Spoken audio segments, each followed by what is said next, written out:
Cauliflower ఎలా దించాలో అంటే ఎప్పుడు దించాలో తెలుసుకుందాం.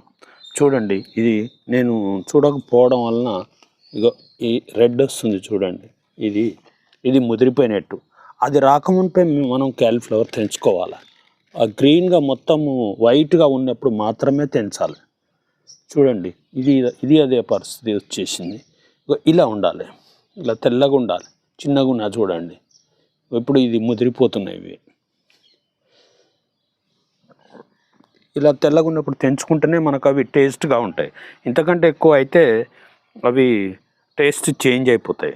కాబట్టి మీరు ఎవరైనా క్యాలీఫ్లవర్ పెంచుకునే వాళ్ళు మీరు ఏ మూల కానీ కొంచెం రెడ్గా కొద్దిగా పైకి వచ్చిందనుకోండి, వెంటనే మీరు వాటిని తెంపేసుకోండి. అలాగే మన ఛానల్లో 148 వీడియోస్ ఉన్నాయి. మీకు అన్ని రకాల కూరగాయల పెంపకం గురించి నాలెడ్జ్ ఉంది. దాంట్లో మీరు తప్పక మన ఛానల్ సబ్స్క్రైబ్ చేయండి, లైక్ చేయండి. Thank you.